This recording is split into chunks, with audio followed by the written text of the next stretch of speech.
Hello, सभी को जय मसीह की। आज आप लोगों के बीच में एक वचन बोलने जा रहा हूँ और थोड़ा सा उस पर हम बातें भी करेंगे, ज़्यादा नहीं बात करेंगे, थोड़ा सा। हालेलुया।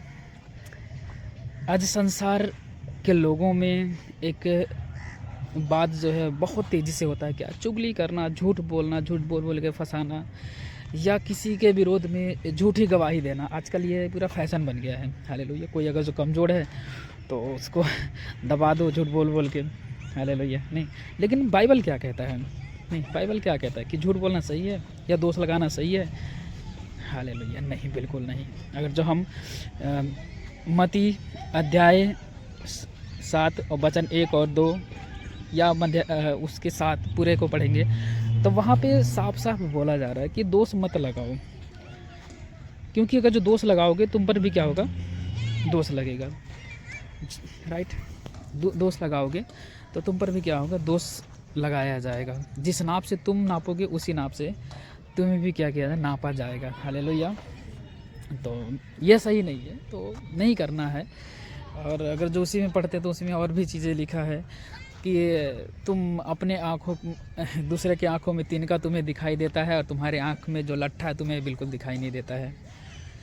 तो ये वचन सुनने से तो तकलीफ़ लग सकता है, क्योंकि वो तो गलती दिखाया जाता है। हालेलुया।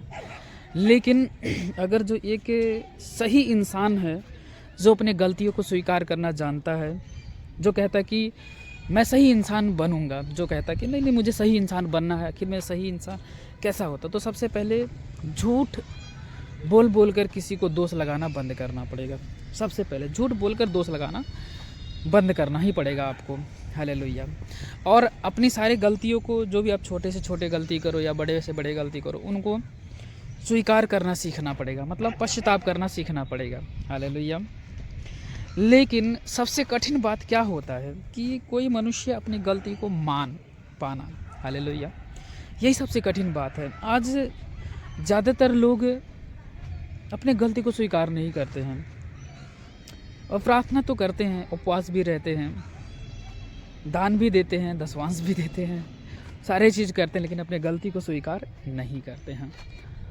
तो परमेश्वर को ना दान भाता, ना दशवांश भाता, ना आपके प्रार्थना भाता है, ना कुछ। परमेश्वर को भाता वही है जो अपने गलती को स्वीकार करे और पश्चाताप करे। परमेश्वर को वो भाता है। हालेलुया।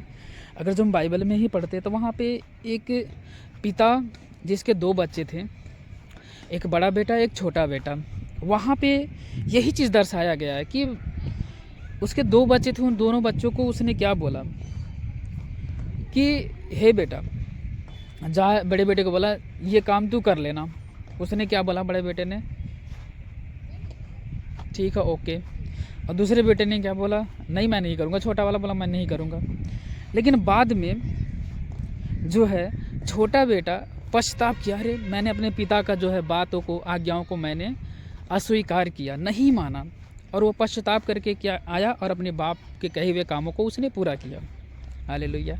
और जिस बड़ा बेटा ने जो इसने बोला कि हाँ मैं करूँगा, उसने क्या किया? धोखा दे दिया और उसने पश्चाताप भी नहीं किया। हालेलुया। यही है गवाही, मतलब गवाही ये सारी चीज़ें हैं, टेस्टमनी सारे हैं कि इंसान कैसे अपनी गलतियों को नहीं मानता है। ऊपरी मन से तो कहता हाँ हाँ मैं मानूंगा, हाँ हाँ हाँ यस यस यस मैं करूँगा, लेकिन वो करता नहीं है।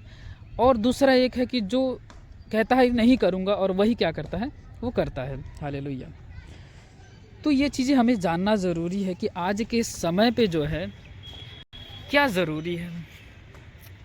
ज़रूरी आपका दान नहीं है, ज़रूरी आपका दशवांश नहीं है। वो तो नियम है, चलो ठीक है, बाइबल में लिखा है, क्योंकि दान दशवांश देने से जो क्या होता है कि सेवा करने में आसान होता है कि नहीं? क्योंकि सेवा कोई भी काम करने में खर्च होता है।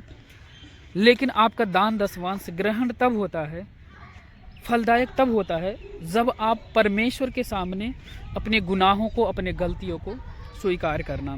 लेकिन इसका मतलब ये नहीं है कि मतलब दान मत दो, दशवांश मत दो, नहीं। हालेलुया। हर एक चीज़ के लिए अलग अलग ब्लेसिंग होता है। दान दशवांश देने से अलग ब्लेसिंग होता है, हर चीज़ का अलग अलग होता है। आपको बाइबल पढ़ना पड़ेगा और बाइबल में लिखे हुए हर एक बातों को आपको क्या करना पड़ेगा, स्वीकार करना पड़ेगा। अगर जो आप इसी बात पे मैं कहता हूँ आपको, जब हम बाइबल पढ़ते हैं प्रकाशित वाक्य में, वहाँ पे अध्याय 14 वचन 12 में भी यह चीज़ लिखा है कि तुम्हें आज्ञाओं को तो मानना ही मानना है, लेकिन प्रभु पर विश्वास भी करना है। मतलब दोनों चीज़ ज़रूरी है। हालेलुया। मैं क्या कह रहा हूँ कि दोनों चीज़ें, लेकिन कुछ कहते हैं कि नहीं दशमांश मत दो, दान मत दो, नहीं, सारी बातों को मानना है परमेश्वर के, और प्रभु पे विश्वास भी करना है।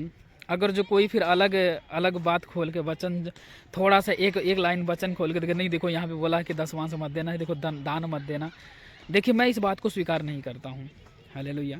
क्योंकि मैं एक ही चीज़ जानता हूँ, परमेश्वर के सारे बातों को मानो। अगर जो कोई इंसान दशमांश देता है, दान भी दे रहा है, और परमेश्वर के बातों पे, प्रभु पे विश्वास नहीं करता, आज्ञाओं को नहीं मानता है, तो उसका दान देना, उसका दशमांश देना कोई फ़ायदा नहीं है। हालेलुया। मैं ये कहना चाह रहा हूँ। हालेलुया। इसलिए बाइबल पढ़िए, दोनों बातों को समझिए। कुछ लोग कहते हैं कि नहीं व्यवस्था तो हट गया, आज्ञा तो हट गया, वगैरह वगैरह। कहते हैं ना, किसी को विरोध करना है तो सारे चीज़ का विरोध करेगा ना, तो कुछ ना कुछ तो नुक्स निकालेगा ही। लेकिन मेरा वो काम नहीं है। मेरा काम क्या है कि परमेश्वर का वचन क्या है। हालेलुया। प्रभु यीशु मसीह क्या बोले, प्रभु यीशु मसीह क्या करने यहाँ पे थे? धर्मियों को स्वर्ग ले जाने आते हैं कि अधर्मियों को, बीमारों को चंगा करने आए थे, या जो बीमार नहीं उनको चंगा करने आए थे? तो वही खुद समझिए। परमेश्वर प्रभु यीशु मसीह को देखिए, उसी हिसाब से चलिए। मेरा तो यही दुआ है, यही प्रार्थना है। ठीक है, तो आज की यह बातें आपके बीच में रखते हुए, अगर जो आपके कोई प्रार्थना का विषय है तो आप कमेंट में दे सकते हैं। प्रभु आपको बहुत ब्लेस करे। बस आपके अंदर एक विश्वास होना चाहिए कि हाँ, मेरा प्रार्थना प्रभु यीशु मसीह सुनेंगे। हालेलुया। हम क्या हैं? हम मनुष्य हैं। देखिए, अगर जो हमारा विश्वास अच्छा रहा है कि नहीं, हम अच्छे रहें, हमारा विश्वास अच्छा रहा, तो प्रभु ज़रूर चंगा करेंगे, ज़रूर ठीक करेंगे। प्रभु आपको ब्लेस करें।